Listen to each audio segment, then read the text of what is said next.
Welcome back to Nifty 50 Photographers, and in today's video I'm going to show you how you can completely change the mood of your photograph by just altering one setting on your camera.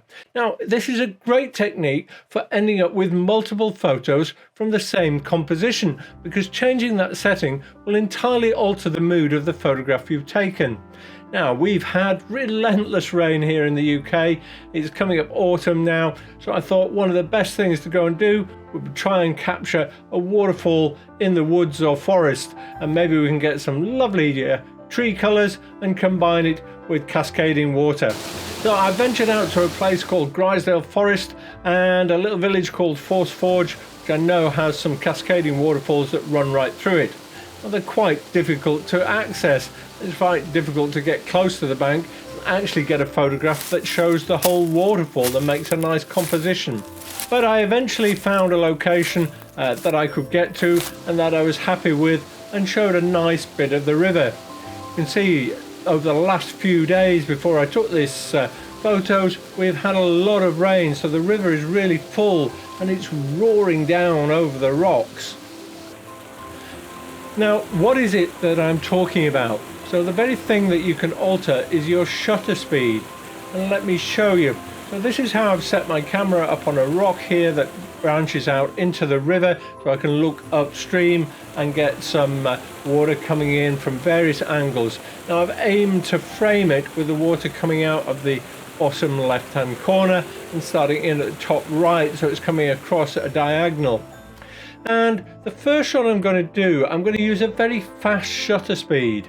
In fact, what I ended up with was using an 800th of a second. Now, if you really want to freeze water droplets, you need to be at that kind of order, usually plus faster than a 500th. You might even want to go up to 1,000 or a 2,000th of a second, just depending how fast the water's running.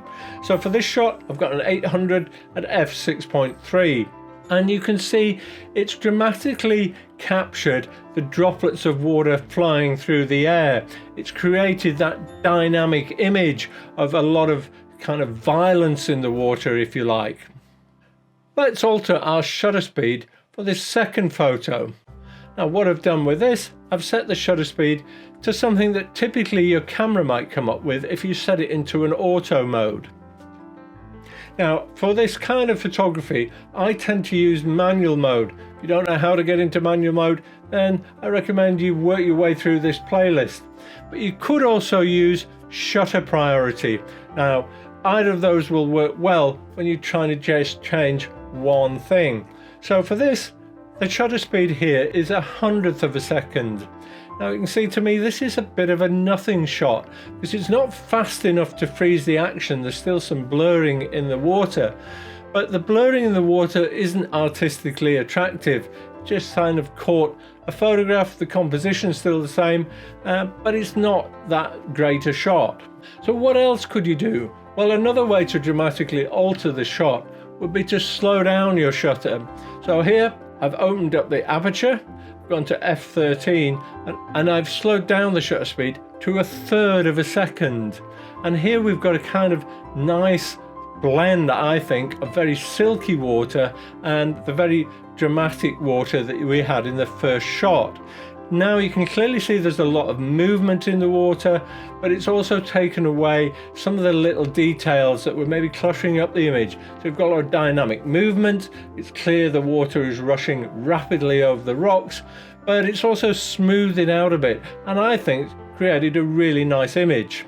For this final image, I've added an ND filter to my camera because I want to slow the shutter speed right down, and I've added a 10-stop ND filter, and I've ended up with a shutter speed of 8 seconds. So what this is going to do, as you can see, is it's really smoothed out the water. This is something you lose when you want to create a very calm image and create those silky trails of water running through your shot. On waterfalls like this, where the water is running extremely fast, I don't think it works quite as well as the previous shot where it had 1/3 of a second, because I think that had a better blend of movement and silkiness. Whereas this pure silky image, it looks a bit overdone because the water is moving too rapidly, and there's a lot of areas where it's turning the foam into white, sort of blended smooth bits of the image. But my personal opinion, doesn't work quite as well. But it shows you really how much altering that shutter speed has an effect on the image. Let's go back and compare.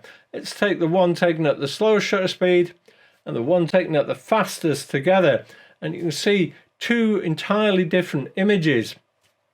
Now let's also look at the one that I like the most, the one taken at a third of a second, and compare that with the fast one. I think both of these are good images, both set completely different tones, so it shows you that just by altering that shutter speed you can end up with two completely different images that set a different mood, even though they're taken at the same time, same place, and with pretty much the same composition. So I hope you found that useful. It's something to bear in mind. We often get hung up as photographers on using particular settings for particular scenes. It might have been very easy here to default either to a very fast shutter speed or a very slow one and not experiment with ones in between. Now, depending on how fast your water's running, you will have to change your shutter speed to a different level to get the effect you want. If you want something with those silky smooth water trails, then you need to head for something in the seconds, the 1 or 2 seconds or longer. If you want something that absolutely freezes the drama, go for a very fast shutter speed. If you want something in between, then you probably want something between a second and a tenth of a second, and just play around with those, see what you get. So I hope you found that useful. Go out and have some fun with your camera, and remember to like and subscribe to the channel if you find this useful, because I'm always sharing more content. I look forward to seeing you next time.